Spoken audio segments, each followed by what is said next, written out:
Assalamualaikum warahmatullahi wabarakatuh.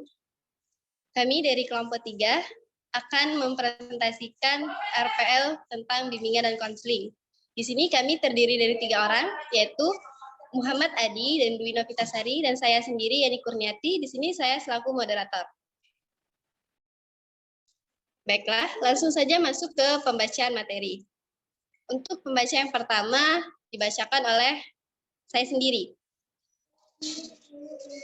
Tugas perkembangan, yaitu melatih kemampuan kognitif anak. Topik atau tema layanan, melatih sikap dan perilaku yang mengarah pada pembelajaran yang sukses pada siswa SD. Bidang layanan yaitu belajar, jenis layanan, layanan informasi, fungsi layanan, pemahaman, dan tujuan layanan. Yang pertama, agar peserta didik dapat melatih sikap dan perilakunya dalam proses pembelajaran. Yang kedua, agar peserta didik dapat memahami pentingnya sikap dan perilaku dalam kesuksesan belajar. Baiklah, selanjutnya akan dibacakan oleh Dwi Novitasari. Kepada Dwi, saya persilakan. Baiklah, untuk sasaran layanan yakni diperuntukkan untuk anak kelas 3 SD. Selanjutnya untuk metode yakni dilakukan dengan cara ceramah dan tanya jawab. Untuk alokasi waktu yakni 2 kali hitungan dikali 45 menit. Materi yang akan disampaikan yakni yang pertama, pengertian belajar dan pembelajaran. Yang kedua, menjelaskan pentingnya sikap dan perilaku dalam proses pembelajaran. Yang ketiga, strategi dalam proses pembelajaran. Selanjutnya, sarana media atau alat yang digunakan. Yang pertama, LCD. Dan yang kedua, PowerPoint tentang melatih sikap dan perilaku yang mengarah pada pembelajaran yang sukses pada siswa SD.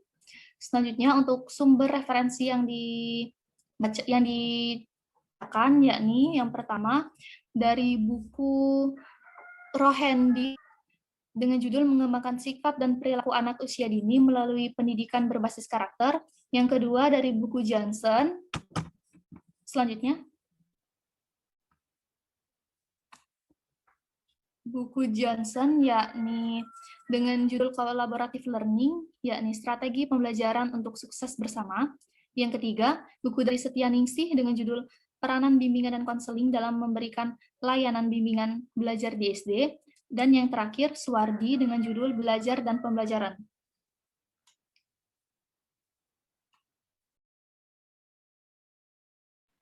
Baiklah, selanjutnya akan dibacakan oleh Muhammad Adi. Kepada Muhammad Adi, saya persilakan. Selanjutnya, langkah kegiatan. Tahap awal, yang pertama yaitu guru BK mengucapkan salam, dilanjutkan dengan mengecek situasi dan kondisi kelas. Yang kedua, guru BK mulai menyampaikan topik layanan informasi. Yang ketiga, guru BK menjelaskan tujuan layanan informasi yang akan diperoleh peserta didik selama mengikuti layanan. Yang keempat, guru BK memotivasi dengan mengadakan ice breaking agar peserta didik tertarik, senang, maupun bersemangat dalam mengikuti layanan informasi. Kemudian masuk ke tahap inti. Yang pertama, guru BK menayangkan media slide PowerPoint yang berhubungan dengan materi layanan. Yang kedua, peserta didik mengamati slide PowerPoint yang berhubungan dengan materi layanan. Yang pertama ada berpikir. Guru BK mengajak peserta didik untuk tanya jawab seputar belajar dan pembelajaran. Yang kedua, guru BK mengajak curah pendapat dengan peserta didik mengenai proses belajar siswa. Yang kedua ada merasa.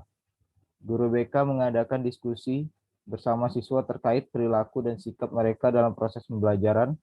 Yang kedua, guru BK memberi kesempatan kepada peserta didik untuk bertanya atau komentar mengenai hal yang belum dipahami dan memberikan gagasan yang ingin disampaikan. C. Bersikap.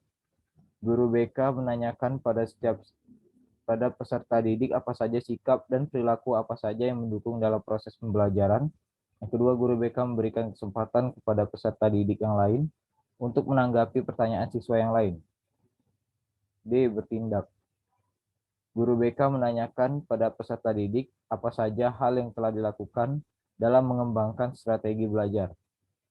Kedua, guru BK memberikan motivasi kepada peserta didik yang belum bertindak dalam mengembangkan cara belajar. Bertanggung jawab.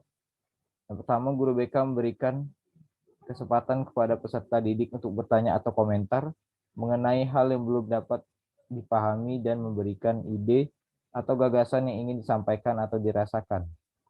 Kedua, guru untuk mengambil sikap bertanggung jawab. Yang kedua, guru BK menanyakan pada peserta didik apa saja yang telah ia lakukan dalam mengambil tindakan yang dapat dipertanggungjawabkan dalam sikap dan perilaku dalam proses pembelajaran. Kemudian tahap akhir. Yang pertama, guru BK bersama dengan peserta didik menyimpulkan hasil pertemuan yang telah dilakukan. Yang kedua, guru BK mendorong siswa yang belum berperan aktif dalam kegiatan supaya pertemuan kedepannya dapat lebih aktif. Yang ketiga, guru BK menutup pertemuan dengan berdoa bersama dan salam. Selanjutnya, penilaian. Yang pertama ada penilaian proses. Guru BK melakukan penilaian segera terhadap proses pelaksanaan layanan informasi format klasikalnya, yaitu dengan menilai kesungguhan, semangat, ataupun antusias dari konseli.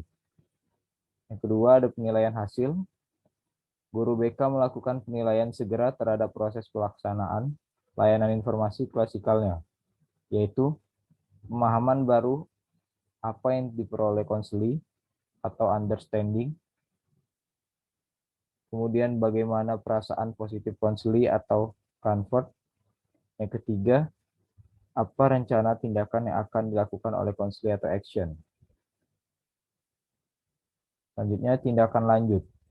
Melakukan tindak lanjut bagi peserta didik yang memerlukan layanan lanjutan secara individual.